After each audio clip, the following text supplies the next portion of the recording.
सभी व्यूअर्स का हमारे यूट्यूब चैनल लर्न डीप में स्वागत है। आज हम लोग पॉलिटी के नए अध्याय जिसमें दल बदल विरोधी कानून से संबंधित वस्तुनिष्ठ प्रश्नों का हल देखेंगे तथा उन कॉन्सेप्ट पे भी चर्चा करेंगे जिससे एग्जाम में प्रश्न पूछे जा सकते हैं या उस कॉन्सेप्ट से रिलेटेड और भी प्रश्न बन सकते हैं।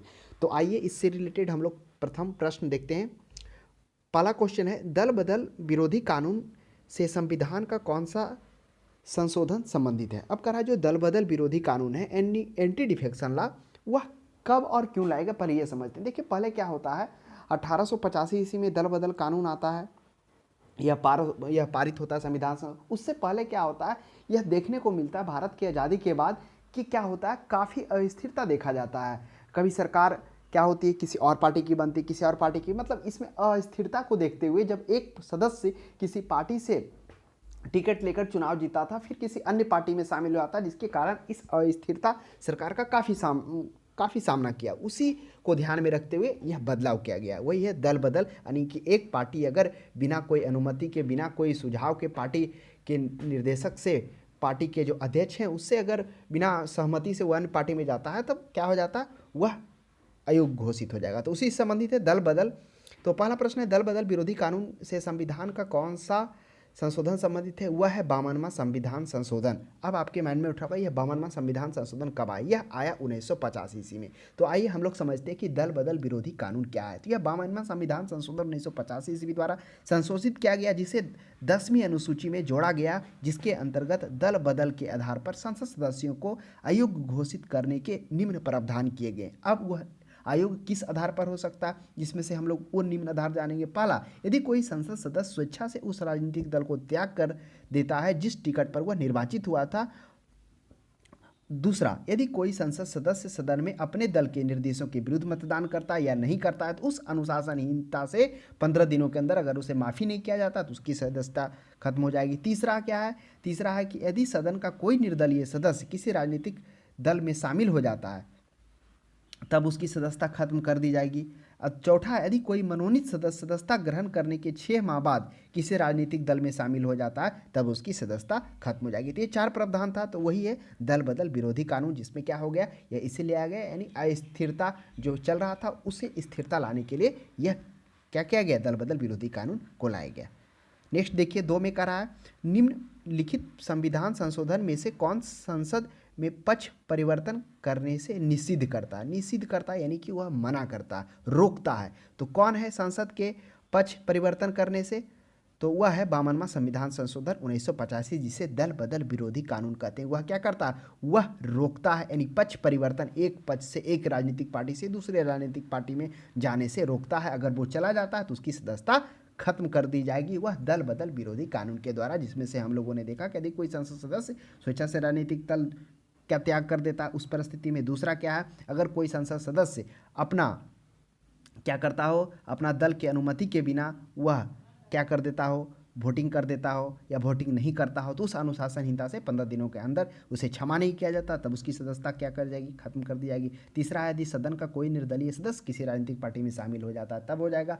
और दूसरा है, यदि कोई मनोनीत सदस्य 6 माह के बाद किसी राजनीतिक दल में शामिल हो जाता तो उस कंडीशन में उसकी सदस्यता खत्म कर देगी। तो यही है अयोग्य निषिद्ध करने का, जो 52वां संविधान संशोधन 1985 में लाया गया, उसके तहत निषिद्ध करने का अधिकार लाया गया। 3 में देखेंगे हम लोग, संविधान में जोड़ी गई 10वीं अनुसूची किससे संबंधित है। अभी हम लोग चर्चा किए कि जो 10वीं अनुसूची है वह कब लाया गया, वह लाया गया 1985 ईस्वी में, जिसे हम लोग दल बदल विरोधी कानून कहते हैं। इसी 10वीं अनुसूची में इसा जोड़ा गया। दल बदल विरोधी कानून क्या था, जिसमें से हम लोगों ने देखा था कि जिसके अंतर्गत दल बदल के आधार पर संसद सदस्यों को अयोग्य घोषित करने के निम्न प्रावधान किए गए थे। उन निम्न प्रावधान में से हम लोगों ने देखा था कि जिसमें से यदि कोई संसद सदस्य स्वेच्छा से उस राजनीतिक दल का त्याग कर दे जिस टिकट पर वह निर्वाचित होकर आया था उस परिस्थिति में। दूसरा, यदि कोई संसद सदस्य सदन से अपने दल के निर्देशों के विरुद्ध मतदान करता है या मतदान नहीं करता है, तो उस अनुशासनहीनता से 15 दिनों के अंदर अगर उसे क्षमादान नहीं किया जाता तब हो जाएगा। तीसरा है, यदि सदन में कोई निर्दलीय सदस्य किसी राजनीतिक दल में शामिल हो जाता है तब हो जाएगा। और चौथा है, यदि कोई मनोनीत सदस्य 6 माह बाद किसी राजनीतिक दल में शामिल होगा तब हो जाएगा। तो इन परिस्थिति में वह क्या हो जाएगा, अयोग्य घोषित हो जाएगा। तो वही है दल बदल के आधार पर अयोग्य संबंधी प्रावधान के नेक्स्ट देख लीजिए। अब देखिए एक ऑप्शन में है, देखिए एक ऑप्शन में मिजोरम राज्य का विशेष प्रावधान। तो आपको मालूम होगा ये जो ऊपर में जो 4 ऑप्शन दिए गए थे, 42वां, 44वां, 52वां, 53वां। तो 42वां में तो आपको पता ही होगा कि जिसे मिनी संविधान, लघु संविधान कहते हैं, इसमें बहुत सारे परिवर्तन हो गया और उसी को सुधार करने के लिए 44वां संविधान संशोधन आता है, जो होता है मोरारजी देसाई की गैर कांग्रेसी सरकार पहली बार बनती है। इसमें आप देखेंगे बहुत सारे सशस्त्र विद्रोह के जगह पर वो आंतरिक अशांति की बात होती है। तो इन सभी को क्या कहता है, परिवर्तन किया जाता है। फिर आप देखेंगे जो लोकसभा विधानसभा कार्यकाल 5 वर्ष, तो सभी परिवर्तन इसमें क्या कहता है, 44वां में किया जाता है, जो 42वां में बढ़ा दिया गया था। इसमें और भी किया गया था, यानी राष्ट्रपति को बाध्य किया गया था कि अगर कोई मंत्रिपरिषद के मौखिक आधार पर भी वो क्या कर सकता, राष्ट्रपति शासन को लगा सकता, लेकिन 44वां में कहा गया कि लिखित उसका चाहिए।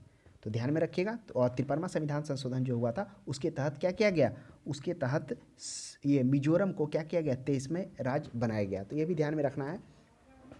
अब ये 23वें राज्य कब हुआ, तो हुआ 1986 ईस्वी में होता है, तो ध्यान में रखना है। नेक्स्ट प्रश्न देखिए 3 में करा है कि संविधान में जोड़ी गई 10वीं अनुसूची किससे संबंधित है। तो 10वीं अनुसूची कब लाया गया था, वह लाया गया था 1985 में, जो दल बदल के आधार पर अयोग्यता संबंधी प्रावधान से है। 4 में देखते हैं, दल बदल विरोधी अधिनियम के अंतर्गत भारतीय संविधान में किसी सदस्य की अयोग्यता अथवा योग्यता का निर्णय करने का अधिकार किसको प्राप्त है। काफ़ी अच्छा प्रश्न है। अब कह रहा दल बदल विरोधी अधिनियम के अंतर्गत किसे अधिकार है उसकी सदस्यता को अयोग्य करने का, सर्वोच्च न्यायालय को, सभापति राज्यसभा को, लोकसभा अध्यक्ष को, संयुक्त संसदीय समिति को। तो देखिए 10वीं अनुसूची के अंतर्गत दल बदल के आधार पर निहरता यानी डिसक्वालीफाई का जो विवाद उत्पन्न होता है, तो उसका समाधान राज्यसभा में सभापति और लोकसभा में अध्यक्ष द्वारा किया जाता है। तो यहाँ पर कह रहा है कि अयोग्यता संबंधी करने का प्रावधान किसके पास है, तो वह हो जाएगा लोकसभा अध्यक्ष के पास हो जाएगा। नेक्स्ट प्रश्न देखिएगा। देखिए एक ऑप्शन में संयुक्त संसदीय समिति, आपको एक पता होगा, इसी में चर्चा हुई है जब संसद आप पढ़ेंगे, तो उसमें एक लाभ का पद आया है। मतलब एक ऐसा व्यक्ति जो संघ या राज्य सरकार के अधीन कोई लाभ का पद धारण करता हो या नहीं, इस संदर्भ में संसद को यह शक्ति प्राप्त है कि वह घोषित कर सकता है कि किस पद को धारण करने वाला व्यक्ति अयोग्य है या नहीं। तो वो क्या किया गया, वो लाभ का पद के लिए वो जो उसके किसे किया गया, वह संसद को शक्ति दिया गया है। तो इस प्रश्न का सही जवाब हो जाएगा, दल बदल विरोधी कानून के अंतर्गत भारतीय संविधान में किसी सदस्य की अयोग्यता अथवा अयोग्यता का निर्णय करने के लिए उसे करने का निर्णय किसे, लोकसभा अध्यक्ष को है। नेक्स्ट देखिएगा, राज्यसभा ने दल बदल कानून 52वां संविधान संशोधन को किस धारा या पैरा को असंवैधानिक कर दिया। देखिए सर्वोच्च न्यायालय जो है, जो दल बदल कानून लाया गया था, 52वां संविधान संशोधन 1985 में लाया गया था, जिसमें से हम लोगों ने देखा था कि जिसके अंतर्गत दल बदल के आधार पर संसद सदस्यों को अयोग्य घोषित करने के निम्न प्रावधान थे। तो उन प्रावधानों में से कुछ जो धारा था उसे असंवैधानिक करार दिया सर्वोच्च न्यायालय। तो कौन था, 6वां धारा था, 7वां था, या इससे कोई नहीं था, या समस्त दल बदल कानून था। तो वह 7वां धारा था जिसे सर्वोच्च न्यायालय ने असंवैधानिक करार दिया। तो ध्यान में रखिएगा, इंपॉर्टेंट प्रश्न पूछा जा सकता है। नेक्स्ट देखिए, विधानसभा में किसी दल के निर्वाचित सदस्यों के दल बदल पर निम्नलिखित में से किसने प्रतिबंध लगाया। तो विधानसभा में किसी दल के निर्वाचित सदस्यों के दल बदल पर तो कौन प्रतिबंध लगाया, वह लगाया 52वां संविधान संशोधन 1985 ईस्वी में हुआ, जिसमें से हम लोगों ने देखा था कि 10वीं अनुसूची में इसे जोड़ा गया, जिसके अंतर्गत दल बदल के आधार पर संसद सदस्यों को अयोग्य घोषित करने के निम्न प्रावधान किए गए, जिसमें से हम लोगों ने जाना कि यदि कोई संसद सदस्य स्वेच्छा से उस राजनीतिक दल का त्याग कर देता है जिस टिकट पर वह लड़कर आया था। दूसरा हम लोगों ने देखा था, यदि कोई संसद सदस्य सदन में अपने दल के निर्देशों के विरुद्ध मतदान करता है या मतदान नहीं करता है, तो जो मतलब अनुशासनहीनता का तिथि है, उस तिथि से 15 दिनों के अंदर अगर उसे क्षमादान नहीं किया जाता तब उसकी खत्म कर दी जाएगी सदस्यता। तीसरा हम लोगों ने देखा था, यदि कोई सदन में कोई निर्दलीय सदस्य किसी राजनीतिक दल में शामिल हो जाता है तब हो जाएगा। चौथा हम लोगों ने देखा था कि यदि कोई मनोनीत सदस्य क्या हो जाता है, सदस्यता ग्रहण करने के 6 माह बाद राजनीतिक दल में शामिल होता है तब इस परिस्थिति में हो जाएगा। तो किसने प्रावधान किया था, यह 52वां संविधान संशोधन 1944 में। 42वां हम लोगों ने देख लिया। 42वां संविधान संशोधन इंदिरा गांधी के समय में होती है, वह 1976 में होती है, जिसमें से हम लोगों ने देखा था बहुत सारे बदलाव किए जाते हैं। उन बदलावों में से हम लोगों ने देखा था जिसमें क्या किया जाता है, लोकसभा विधानसभा के सीटों को बढ़ाया जाता है। उसके बाद फिर हम लोगों ने देखा था कि राष्ट्रपति पास कोई भी संसद द्वारा भेजा गया है जो उसे मानने के लिए बात किया गया था, लेकिन फिर 44वां में उसे एक बार क्या कर दिया गया, फिर से वापस विधानसभा में भेजने के लिए प्रावधान किया गया। तो उन सभी को हम लोगों ने इसमें देखा था। फिर और भी इसमें देखा था कि इसमें आंतरिक अशांति था, सशस्त्र विद्रोह जिसमें चेंज किया गया, यानी पहले आंतरिक अशांति के आधार पर क्या किया जाएगा, आपातकालीन लगाया जाएगा, लेकिन फिर इसको आंतरिक अशांति का हटाकर 44 में सशस्त्र विद्रोह किया गया। तो ये सभी प्रावधान थे जिसके कारण बहुत सारे बदलाव हुए। ये 42वां संविधान संशोधन को क्या किया गया, वो मिनी संविधान भी कहा गया। 44वां जो मोरारजी देसाई की सरकार में गैर कांग्रेसी सरकार होती है 1986 ईस्वी में होता है, इन सभी को उठाकर इसमें जो इसमें बढ़ाया गया, जैसे लोकसभा विधानसभा का जो कार्यकाल 5 से 6 वर्ष किया गया था 42वां में, उसे घटाकर 44वां संविधान संशोधन में 5 वर्ष किया गया। जो इसमें बाध्य किया गया था राष्ट्रपति को मानने के लिए, उसमें क्या किया, एक बार छूट दिया गया फिर से उसे विचार करने के लिए। उसके बाद इसमें जो था कि अब आंतरिक अशांति मौखिक आधार पर मतलब मौखिक आधार पर वह क्या करता है, राष्ट्रपति शासन लगा सकता है, लेकिन इसमें लिखित दिया गया कि उसमें लिखित होना चाहिए। उसके बाद बहुत सारा बदलाव, हालांकि 43वां भी आता है जिसमें और भी कुछ जो रहता है कानून, उसमें भी बदलाव किया जाता है। नेक्स्ट देखिएगा 7 में, निम्नलिखित में से किस अधिनियम द्वारा किसी पार्टी के टिकट पर निर्वाचित सदस्यों को दल बदल करने से रोका गया। तो देखिए किस अधिनियम द्वारा, तो वह अधिनियम आता है कब, 10वीं अनुसूची जो 52वां संविधान संशोधन होता है, उस अधिनियम के तहत क्या किया जाता है, दल बदल जो कानून रहता है उसे क्या किया जाता है, रोका जाता है किसी पार्टी से निर्वाचित सदस्य के एक दल से दूसरे दल में जाने के लिए। तो ध्यान में रखिएगा, वह हो जाएगा 52वां संविधान संशोधन 1985 में लाया गया, जिसके अंतर्गत में निम्न प्रावधान किए गए। किसके लिए, वह किए गए जिसके अंतर्गत दल बदल के आधार पर संसद सदस्यों को अयोग्य घोषित किया जा सके, उसके आधार पर। 4 था जिसमें से हम लोगों ने देखा था, पहला यदि कोई संसद सदस्य स्वेच्छा से त्याग कर दे। दूसरा हम लोगों ने देखा यदि कोई संसद सदस्य दल के निर्देशों के विरुद्ध मतदान करे या ना करे तो उस अनुशासनहीनता से 15 दिनों के अंदर अगर स्वेच्छा मतदान नहीं किया जाता है तो सदन में कोई निर्दलीय सदस्य किसी जातीय दल में शामिल हो जाता है तो। चौथा, मनोनीत सदस्य अगर सदस्यता ग्रहण करने के 6 माह बाद शामिल होता तो ये सभी प्रावधान दल बदल के अंतर्गत किए गए। 8 में देख लीजिए, संसद के निर्दलीय सदस्य कितने समय के अंदर किसी राजनीतिक दल का सदस्य बन जाना चाहिए ताकि दल बदल विरोधी कानून उसके विरुद्ध नहीं हो। वही करा कोई निर्दलीय सदस्य तो वो हो जाएगा 6 माह के सदस्य, जिसमें से हम लोगों ने देखा था कि अगर 6 माह के अंदर वो सदस्यता ग्रहण नहीं करता है तो क्या हो जाएगा, वो अयोग्य हो जाएगा। तो वही दल बदल कानून विरुद्ध कार्रवाई ना हो सके तो 6 माह के अंदर हो जाएगा। नेक्स्ट देख लीजिए, भारत के संविधान के निम्नलिखित में से कौन सा एक अनुसूची में दल बदल विरोधी कानून विषय का प्रावधान है। भारत के संविधान के निम्नलिखित में से कौन सी एक अनुसूची, तो वह अनुसूची है 10वीं अनुसूची जो 1985 ईस्वी में लाया गया था। जो कौन सा इसमें संविधान संशोधन, वह 52वां संविधान संशोधन कहलाता है। तो ध्यान में रखिएगा, जिसके अंतर्गत हम लोगों ने देखा कि क्या किया गया, दल बदल के आधार पर संसद सदस्यों को अयोग्य घोषित करने के निम्न प्रावधान किए गए। उन प्रावधानों में हम लोगों ने देखा कि यदि कोई संसद सदस्य स्वेच्छा से उस राजनीतिक दल का त्याग कर देता है जिस टिकट पर वह निर्वाचित होकर आया। दूसरा, यदि कोई संसद सदस्य सदन में अपने दल के निर्देशों के विरुद्ध मतदान करता है अन्यथा नहीं करता तो उस अनुशासनहीनता से 15 दिनों के अंदर अगर उसे क्षमादान नहीं किया जाता है तब। तीसरा देखा, सदन में कोई निर्दलीय सदस्य किसी राजनीतिक दल में शामिल हो जाता है तब। यदि कोई मनोनीत सदस्य सत्ता ग्रहण करने के 6 माह बाद राजनीतिक दल में शामिल हो जाता है तब। इन परिस्थितियों में वह इस पर दल बदल विरोधी कानून प्रावधान होगा। अब ऑप्शन में दूसरा, 5वां, 6ठा, तो एक बार इसको भी रिकॉल कर लेते हैं। याद करिए, प्रथम अनुसूची क्या था, उसमें राज्यों के नाम एवं उसके राज्य क्षेत्र का था। दूसरा में क्या था, दूसरा में था निम्न पदाधिकारियों का वेतन, यानी जो संवैधानिक पद पर राष्ट्रपति, उपराष्ट्रपति, लोकसभा अध्यक्ष, राज्यसभा अध्यक्ष, विधानसभा, सुप्रीम कोर्ट के न्यायाधीश, हाई कोर्ट के न्यायाधीश, उन सभी के वेतन का प्रावधान है। और तीसरा में क्या है, उन सभी संवैधानिक पदाधिकारियों के शपथ का प्रावधान है। और चौथा में क्या है, राज्यसभा की सीटों का आवंटन है। 5वां में क्या है, 5वां में है अनुसूचित जाति जनजाति क्षेत्र के प्रशासन का प्रबंधन का बात किया गया। और 5वां के बाद 6ठा रहा जिसमें असम, मेघालय, त्रिपुरा, मिजोरम के क्या है, उसमें से जो अनुसूचित जनजाति हैं उनके क्षेत्रों के प्रशासन का प्रावधान है। तो ध्यान में रखना। 7वां के बाद 7वां में क्या है, सूची का राज्य सूची, संघ सूची, संवर्ती सूची। और 8वां में है राजभाषा का, जिसमें से हम लोगों ने देखा था राजभाषा के तहत, जिसमें 343 के तहत राजभाषा की बात की गई। पहले 14 था फिर 22 हो गया। फिर 10वीं में तो हम लोग अभी चर्चा किए ही किए। 10 में देख लिए, दल बदल निरोधक अधिनियम किस तिथि को पारित हुआ। यह भी काफ़ी अच्छा प्रश्न है। जो दल बदल निरोधक अधिनियम था जिसके तहत हम लोगों ने देखा था कि दल बदल विरोधी कानून लाया गया, जिसके अंतर्गत अगर दल बदल के आधार पर यानी एक दल से दूसरे दल में या दूसरे दल से किसी अन्य दल में कोई संसद सदस्य चला जाता है तो उसको किस आधार पर क्या किया जाएगा, अयोग्य घोषित किया जाएगा। तो वह क्या गया था 15 फरवरी 1950 ईस्वी को लागू किया गया था, जिसे 10वीं अनुसूची में जोड़ा गया था, जिसके अंतर्गत में प्रावधान अयोग्य घोषित करने का निम्न प्रावधान था। और यह जो अयोग्य है वह घोषित कौन करेगा, यह आपको ध्यान में रखना होगा।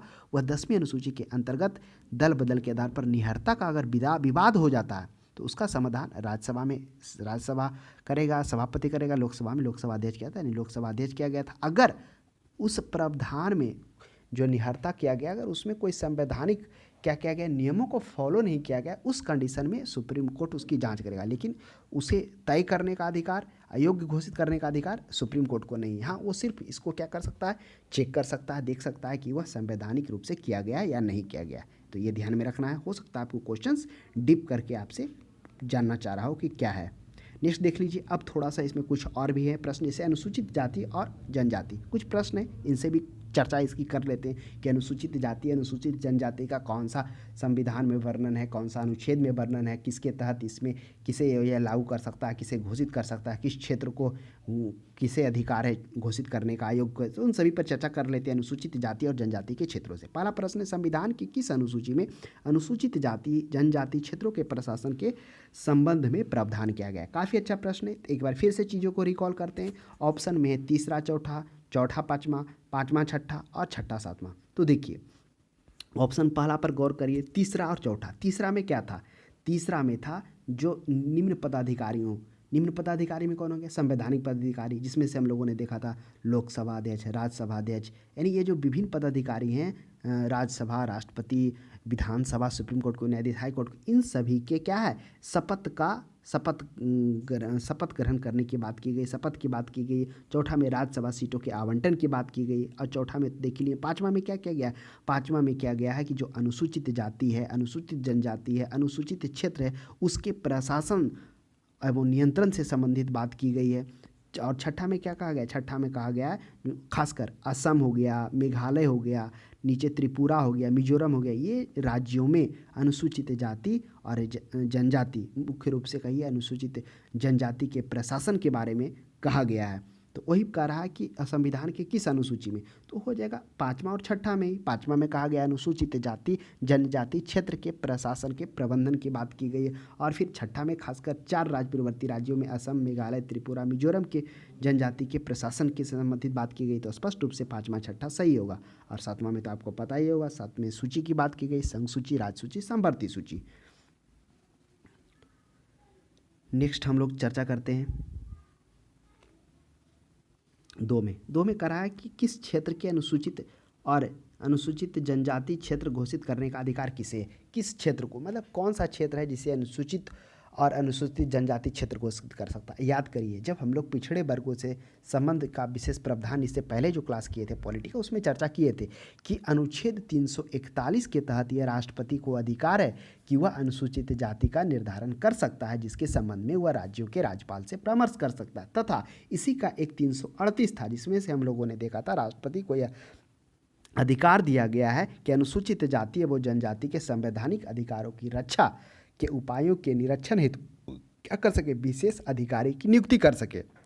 जिसमें से हम लोगों ने देखा था कि 65वां संविधान संशोधन जो कब होता है, 65वां संविधान संशोधन होता है 1985 में होता है, 1985 में होता है, 1985 नहीं होता है, थोड़ा सा ध्यान हो गया। तो 65वां संविधान संशोधन जो होता है उसके तहत हम लोगों ने देखा था कि अनुसूचित जाति अनुसूचित जनजाति को बहुउद्देशीय आयोग बनाया गया। फिर वही 90वां संविधान संशोधन जो 2003 में होता है, ये तो क्लियर है 2003 में होता है, उसमें से हम लोगों ने देखा था क्या कर दिया गया, जो अनुसूचित जाति और जनजाति आयोग को अलग अलग कर क्या कर दिया गया, आयोग बनाया गया, अनुसूचित जाति आयोग और अनुसूचित जनजाति आयोग। तो इन चीज़ों को थोड़ा सा ध्यान में रखना है।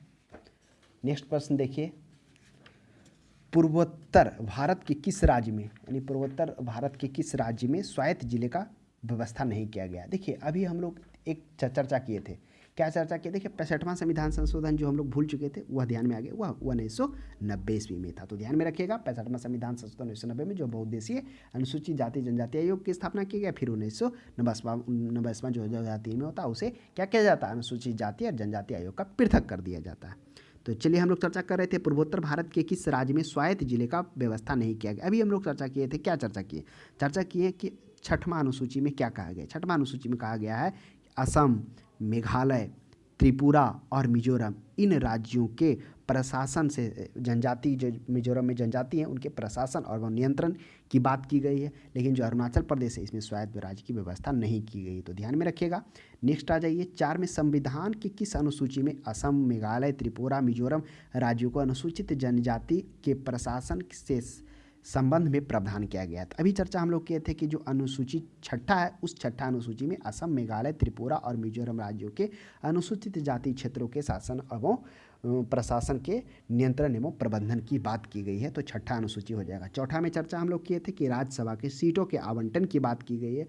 पाँचवा में हम लोग चर्चा किए थे कि अनुसूचित जाति और जनजाति क्षेत्रों के क्या किया गया है, नियंत्रण एवं प्रशासन के प्रबंधन की बात की गई। सातवां में हम लोगों ने देखा था संघ सूची, राज सूची, संवर्ती सूची। आठवां अनुसूची में राजभाषा से देखा था, जिसमें से पहले मूल संविधान में 14 था, फिर उसे 22 हो गया, है ना। नेक्स्ट देखिए पाँच में कह रहा है संविधान की किस अनुसूची में असम, मेघालय, त्रिपुरा, मिजोरम राज्यों के अतिरिक्त अन्य राज्यों के अधीन आने वाले अनुसूचित जाति जनजाति क्षेत्रों के प्रशासन के संबंध में प्रावधान किया गया? देखिए प्रश्न कर रहा है कि असम, मेघालय, त्रिपुरा ये चारों तो हो गया, उसके अतिरिक्त अन्य राज्यों के अधीन आने वाले अनुसूचित जाति जनजाति के प्रशासन का। देखिए एक सातवां, पाँचवा तो है सभी का, छठा, तो छठा अनुसूची एक ऐसा है कि अतिरिक्त अन्य राज्यों के अधीन, जो अन्य राज्य के अधीन जो आता है, जिस खासकर अनुसूचित जाति जनजाति क्षेत्रों के प्रशासन के संबंध में बात की गई। यानी असम, मेघालय, त्रिपुरा राज्य के अतिरिक्त, यानी इसके अतिरिक्त, इसका तो अनुसूची छठा में बात किया गया है,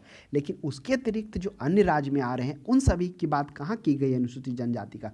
तो वह किया गया है पाँचवा अनुसूची में। पाँचवा अनुसूची में जिसमें हम लोगों ने देखा था, क्या देखा था कि अनुसूचित क्षेत्र, अनुसूचित जनजाति और अनुसूचित जनजाति के प्रशासन तथा नियंत्रण से जुड़े प्रावधान किए गए हैं। तो ध्यान में रखिएगा, वह हो जाएगा पाँचवा हो जाएगा। अगर स्पेशली पूछता कि पूर्वोत्तर राज्य में जो स्वायत्त जिले का व्यवस्था की गई है, तो इसी के तहत स्वायत्त जिले का जो अधिकार दिया गया ना, असम, मेघालय, त्रिपुरा, मिजोरम, तो वही होता है जिसमें से पहले प्रश्न था जिसमें हम लोगों ने देखा कि स्वायत्त जिलों की व्यवस्था नहीं की गई है। तो ये था हम लोगों ने अनुसूचित जाति, अनुसूचित जनजाति से संबंधित कुछ प्रश्नों पे हम लोगों ने चर्चा कर लिया तथा कुछ अनुसूची भी जो है उसको भी हम लोगों ने रिकॉल कर लिया। तो आज के लिए इतना ही। अब हम लोग किसी नए टॉपिक के साथ नए चैप्टर में मिलते हैं, तब तक हमारे क्लास को देखने के लिए धन्यवाद।